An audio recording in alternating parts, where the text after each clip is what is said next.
The 2016 New York City Triathlon is over, but the countdown continues because the countdown wouldn't be complete without a race summary.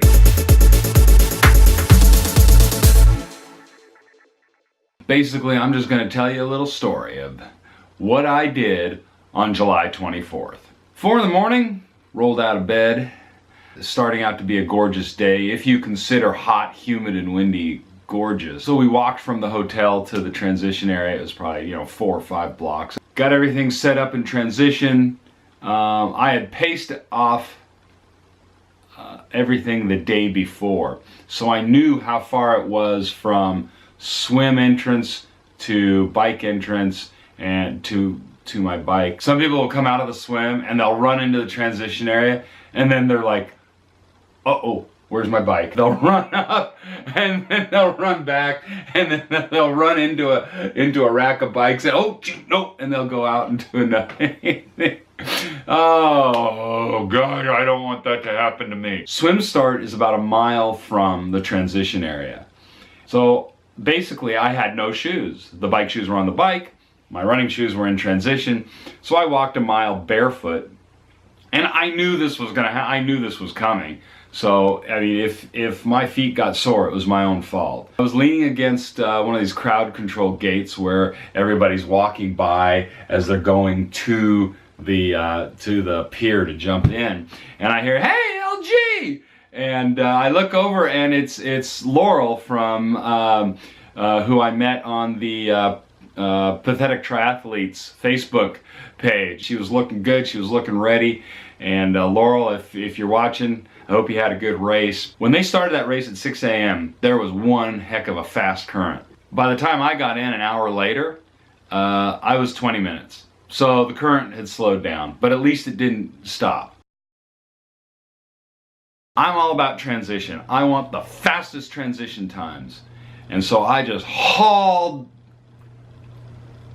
myself from swim exit to transition as fast as I could, no problem. Threw the wetsuit down, grabbed the bike, and went. I was gone. But you know what? Here's the drama. Here is the, okay.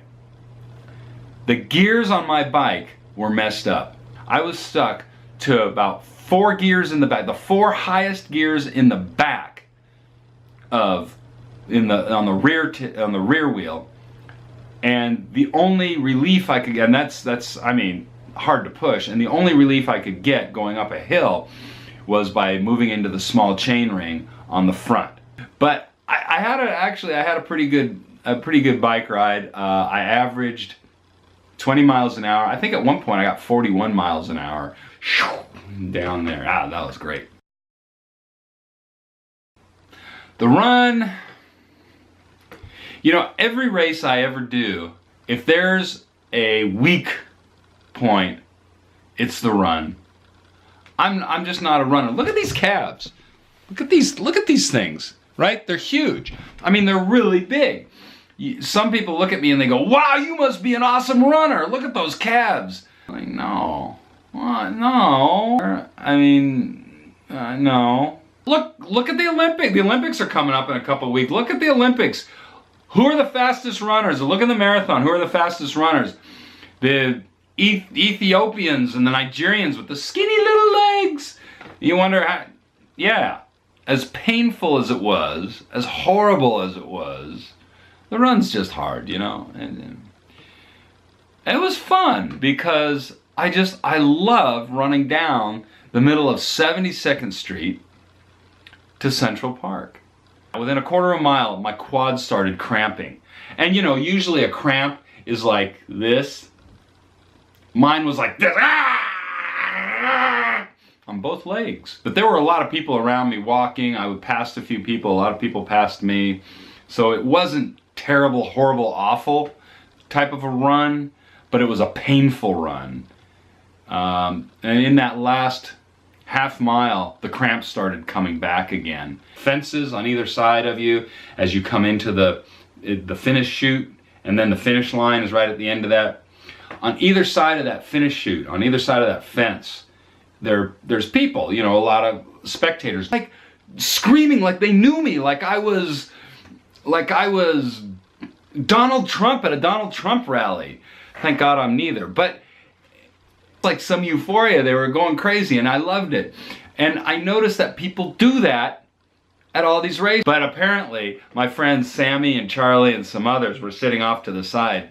They had finished an hour before I had, and they were sitting in the VIP tent cheering me on. That's another story, how they got the VIP. Oh, the one thing I forgot to tell you about the run, because it was so hot out, the race organizers shortened the run course by a little over a mile. So it was about 4.8, 4.9 miles instead of 6.2 miles. That's the end of the race, right there. That was about the end of my day. That's about it on my story for the 2016 New York City Triathlon. Next race coming up for me, September 18th, is the Nautica Malibu Classic Distance Triathlon. Well, until the next episode, stay to the right, pass on the left, and keep on smiling. For TriRiot, I'm LG.